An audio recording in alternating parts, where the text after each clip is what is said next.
Revenge, Book 2 in the New World series. Written by Stephen Llewelyn and performed by Chris Barrie.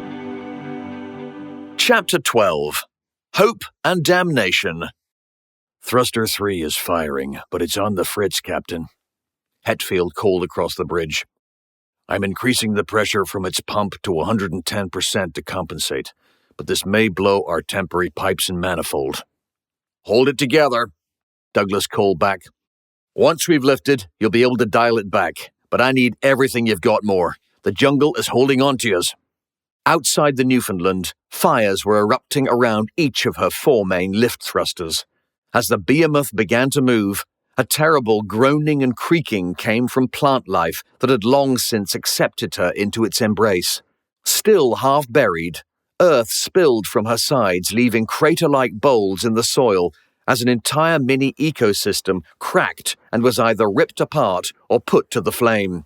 550 meters long from bow to stern, time and nature had turned the Newfoundland into just another hill in a valley filled with small hills. But she was leaving now. The roar of the rocket motors became frenetic and ear-shredding as the Earth's final clutches lost their grip, releasing her to the skies. "Yeah!" shouted the bridge crew as the old ship gained altitude, dropping and scattering entire trees like bombs upon the ground below.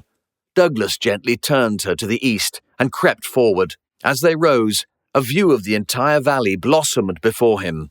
He found it movingly beautiful, despite his constant fear of the ancient vessel falling apart or blowing herself to pieces. "We've left total ruin behind us," Hetfield noted with regret. "We always make such a mess of things." "Aye," Douglas agreed. "We created a crucible of fossil-fueled irony down there, right enough. But it'll recover more. Nature always survives us. She always will." They cleared a low ridge of connecting hills and were about to cross into a larger, wider valley when Marston called out, "Look more! There they are! It's Daisy and Gertrude!" "Hello, my beautiful girls!" Hetfield cried, a tear escaping from his eye. "These are the animals I mentioned earlier, Jill. They must be as old as me." Baines stared at the sauropod dinosaurs below them in wonder. They were absolutely enormous, possibly bigger even than the incredible Argentinosaurus they knew well, and clearly similar. They were what Tim referred to as titanosaurs, but the name hardly mattered to Baines. She laughed.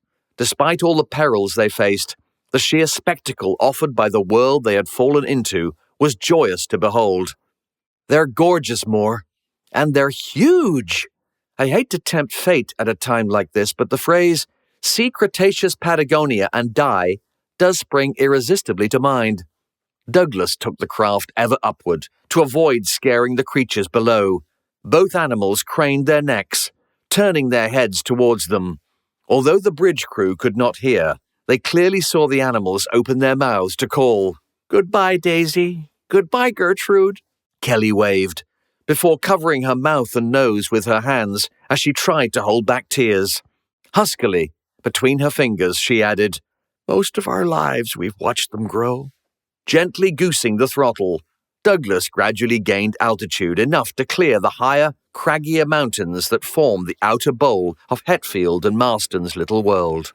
For the old couple, 50 years, a lifetime together, was reduced to memory in a blur of emotion as they crested the jagged peaks and were gone. "It's not all bad news." Meritus eventually broke a protracted silence that was beginning to feel strained.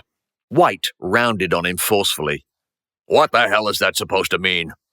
His tone was merely a symptom of the anxiety they were all experiencing. "Calm yourselves," Meritus continued gently. "I need to get back to my crew. But before I go, I need your answer. Do we have an agreement?" After looking from one to another, Patel spoke for them. "What form do you see this agreement taking, Captain? We will not allow your soldiers in here until we know a lot more about you and your actual purposes and agenda. No offense," he added sardonically. "None taken," replied Meritus. "Look, we're out of time here. That much is clear to me and all of you, I'm sure. So what I suggest is this. I bring all of my people within your ramparts for now. so that we can share the protection you've industriously constructed for yourselves here. We'll camp right outside your doors so that Schultz doesn't get any ideas about bombing us. It's my absolute belief that he needs this pod intact. We have many wounded after the stampede and our tumble down the hill. Maybe we could talk about setting up a temporary hospital within your hold, but we can sort out the details later. The most important question is, can we make this happen now, before the old man gets his bearings and finds out just what the hell has been going on here? They all nodded. Very well, White agreed. We can go with that. But before you leave, perhaps you could explain what you meant by not all bad news. Certainly, Major. Firstly, we're stronger now than we were half an hour ago, even if we haven't yet ironed out the details. And secondly, Schultz is a creature of habit with a fondness for dairy produce.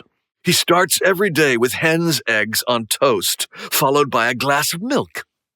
Meritus grinned. If you haven't already run out of those, I'm guessing you soon will, yes? One of those ships will have chickens and cows aboard. Well, thank God for that, Burton snapped acerbically. Just give us a few minutes to round up the men, and we'll organize a rustle across the border. I might hold you to that, Dr. Burton. It would really break Schultz's stride. Meritus laughed, and with a slight bow, left with a pair of white soldiers to return to his people. What do you think of him, Ford? Patel asked, once the doors had closed behind their erstwhile enemy. White considered. He seems pretty fearless, but not reckless. But if you're asking, do I trust him? I don't know yet. Singh placed his elbows on the pilot's console and held his head in his hands. Upon receiving the message from the pod, he had immediately called Commander Gleason to the bridge, but otherwise could not bring himself to move.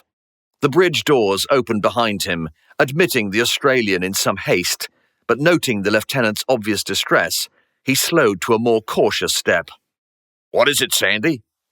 Singh raised his head to look him in the face, releasing a heavy sigh.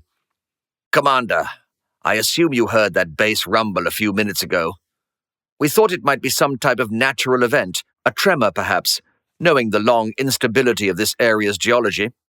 Well, Dr. Patel's message puts paid to that theory. Gleason felt a sinking in his gut. Go on. 3 warships flew over them, heading west en route to the destroyed enemy vessel. They'll be there by now, in fact. Gleason sat, also deflating. After the merest moment, he straightened.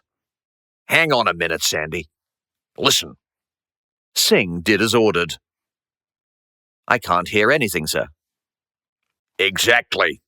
There's no fat lady hollering just yet. So chin up, my friend. He got back to his feet, grinning. What they must have found over there will have left them confused for a while. That gives us a little time. Time? Time for what, sir? Time to get crazy. That old buzzard Schultz won't know what he's walked into. Singh could feel the positive energy emanating from his CO and stood, drinking it all in. Crazy or not, he offered his hand. I'm glad you're here, Commander. I'm bloody not. But in truth, I've got nowhere better to be. You ready to fight? Singh nodded determinedly. Gleason took his hand and pulled him into a backslapping embrace. Now, that's my boy. Heidi Schultz scrambled down the tree. The very top branches were too slender to support even her willowy frame, but the view afforded from near the top allowed her to bring much of the forest canopy just below eye level. It confirmed what she already suspected. Her diminished team heard the rumbling of their approach for miles before the ships passed them. Her grandfather's fleet flew approximately half a mile due south of them as it travelled west towards the last resting place of their ruined battleship. Unfortunately, Meritus had denied them compasses or communications equipment, so all she could do was watch. But as she did, A wide grin split her face. The injured woman in their party was beginning to struggle. Trailing even further behind, she caught up with the rest of their party just as Schultz landed lightly back on the forest floor.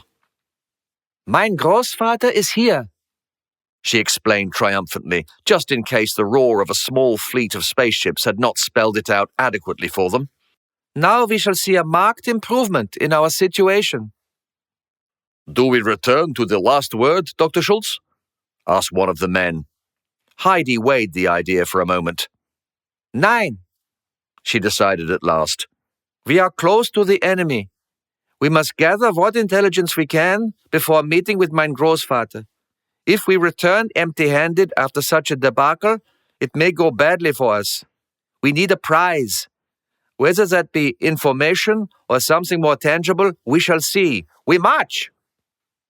Great, muttered the woman with the injured ankle.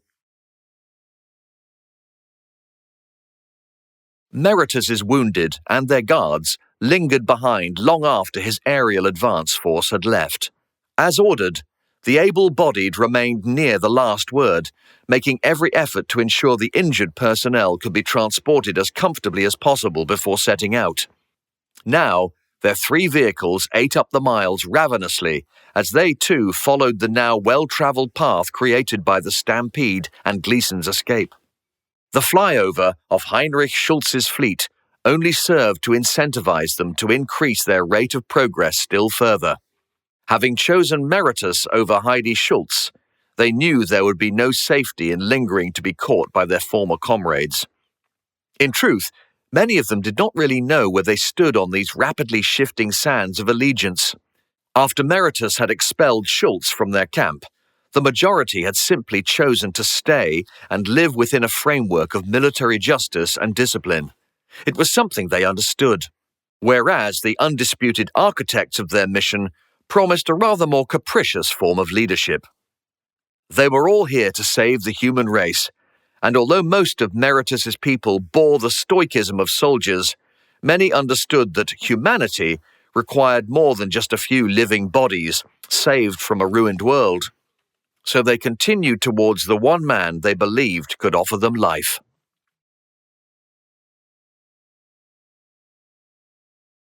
The old man stood with his hands clasped tightly behind his back, staring from the bridge viewports in a state of pure incandescence.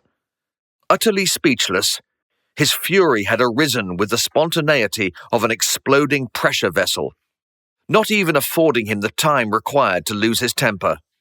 Wrath, such as he had never known, burned through his every sinew. He shook with it. Trillions of dollars and years of work, all in a broken tangle of scrap below him. The hush on the bridge was as silent as space. The crew studied their instruments as if they bore grudges against them, all waiting in terrified expectation of the rage that must surely follow. Take us down, the old man managed through gritted teeth. I want a boarding party to inspect that ship and another team to search the entire site around it. I want to know what happened here immediately upon their return. See to it! After snapping his orders, he strode from the Eisernes Kreuz's bridge towards his opulent quarters within its heart. Heidi Schultz could almost feel the sear of Heinrich Schultz's fury from afar. She knew exactly how murderous her grandfather would be when he found the ruined last word. Meritus had been right about that at least. Granddaughter or no, she must find and bring him something very special to assuage his murderous temper. Her squad had travelled most of the day, and she felt sure they must be closing on the New World's crash site. The road smashed through the forest by Gleason's small convoy was still easy to follow, and despite injuries, they were making excellent time. By late afternoon, they came upon the new road created to link the New World with the pod. It was obvious from a cursory glance that vehicular traffic had travelled along it very recently in both directions. This is a supply route, she stated. We know the trader Meritus shot down their ship. Clearly, they have sent a rescue or perhaps even a repair team. She smiled wolfishly. If that ship is still operational, This could place an entirely different complexion on things, and this road conveniently points the way." "It will be well guarded, ma'am," one of her soldiers pointed out. "Perhaps," she acceded, "but we will not let that dissuade us. In any event, we may yet take a lesser prize for now. We shall have to see." She turned to them, animatedly, ordering two of the soldiers to take up positions in the trees on the opposite side of the road. Schultz waited with the others. The woman with the injured ankle used low-growing brush to camouflage her shape, while everyone else climbed to safer positions within the lower branches. Once in place, they covered the T-junction in a crossfire, and as the afternoon sun began to dip, they waited. The repair crews aboard the New World had redoubled their efforts throughout the day. It was only a matter of when the attack came, and everyone knew it. After doing all they could to help, Jim Miller, Rose, Tim and his mother Patricia met up with Singh, Gleason and the Sarge in the mess. "We should get back," Miller began, "before the road is watched or blocked. Can we borrow Bluey to drive us, please? Neither of us is used to driving heavy vehicles, and it's a rough road." Singh nodded, but before he could agree, the Sarge spoke, looking between Gleason and Singh. "I should go with them, sirs. We have enemies all around us now. These people must be protected." "What about your arm, Sarge?" asked Gleason. "It's much better today, sir." "Is it?" replied the commander, his slight smile betraying his belief that the Sarge was both a hero and a damned liar. "If that's the case, Sarge, then I need you here all the more. Those crazies won't pass up a chance to take this ship. Now, don't get me wrong. I know these folks are going to be making a very dangerous journey, but I think it might be even worse here an hour or two from now." He turned to Miller. "Jim, take Bluey, take Patricia and the kids, and get out of here as soon as you can. Oh, and make sure you call ahead. Major White and Sam Burton should be told that if you haven't made the journey in 1 hour, they must send out a rescue party immediately. I don't want to take any chances." He looked to Patricia and Tim. "I wish you two weren't here at all, to be perfectly blunt. I can't believe Jill took you with her, but here we are. I wish you good luck and hope to see you all soon." At that moment, the rumbling began. Gleason rolled his eyes. "Oh, bloody hell." "The bridge!" Singh cried, and they all ran.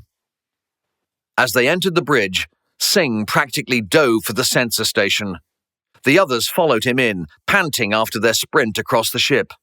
The noise had been gaining in intensity and clarity as they ran.